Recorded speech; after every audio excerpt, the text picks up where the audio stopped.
درباره آلوزین درا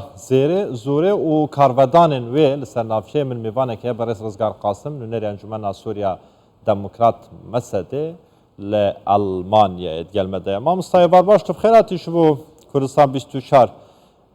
وان آلوزین درا زوره هنچاوا دبینن دمکی زور وکشاند یعنی دستن درکی لپشت وی که هنه یانجی براستی تفلی هوی هایر بداره. بله دوباره ایوار باش یعنی مسئله در زور بخوا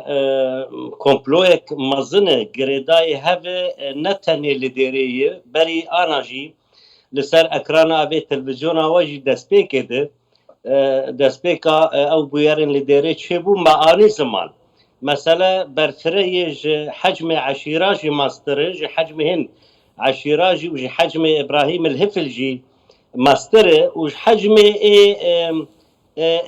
قال لك او كسن باند لعشيرا كرنجي جويجي ماستره بلانك برفريه بلانك مازنم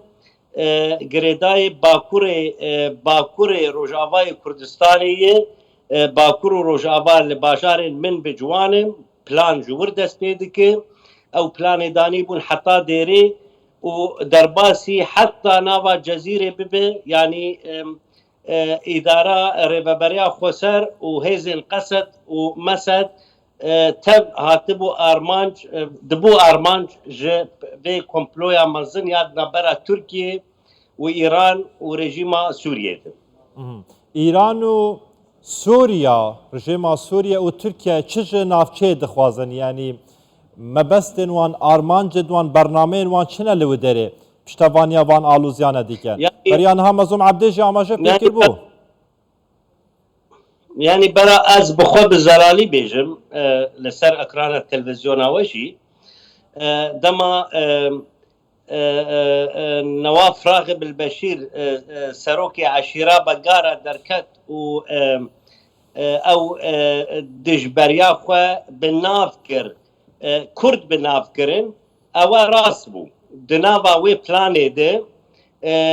نه مثلا ربابریه یانجی رخستنک در رخستنن یانجی هیزا قصد بتایبته لی او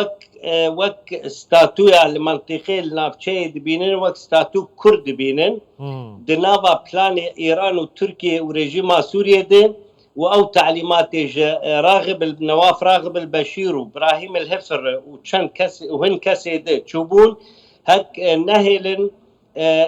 بناف كرد هاتبو بناف كرن جبر وصاجي وقت بناف راغب البشير كرد بناف كرن او راسبو وك برساوج وبرسيف جير بزلالي مثلا كرد وافس مترسي هاني تشيد بي مترسيك مازن باشه برس رزگار ترسن هك كرد بكهم دسكفتين ماستر و اعترافك برس رزگار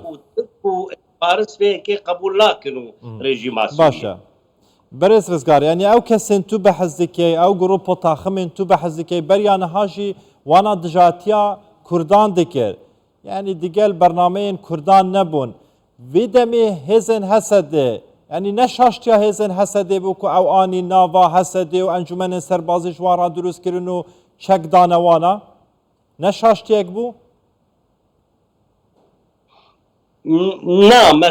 مسئله چیه مسئله ایرو پروژاک ما هیه پروژاک ربابریا خسر هی و پروژا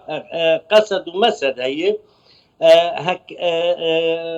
کلمتوی لسر روش خاکا روجاوای کردستانی شیشیان دکن و بگشتیل باکور روشلات سوریه تنی ام اختصار نکن ده مکون کرده او پروژه برفرتر جویه که جبر به که جی عرب هنه کمنتوی ده هنه سوریانی هنه مجبور و پیوست هک لسر اساس برجواندین هبش همی گلان دوی منطقه ده پیک بی جبر به که جی بگمان هزی عسکری جی و نتنه كردبن وكي دبن يعني حتى الشر دجي تروري دجي داعش يجي ودجي ريجيم يجي دجينا ده قال لك عرب جي شهيد كتن هن سورياني جي وقال لك نسبات جمارك بر عرب جي شهيد كتن دبروي خاكيد كيلكا كردان تمام باشه برز رزگار خواستم نونر انجمن سوریا دموکرات مسد المانیا تدگل ما و گلک سپاسین هر هبن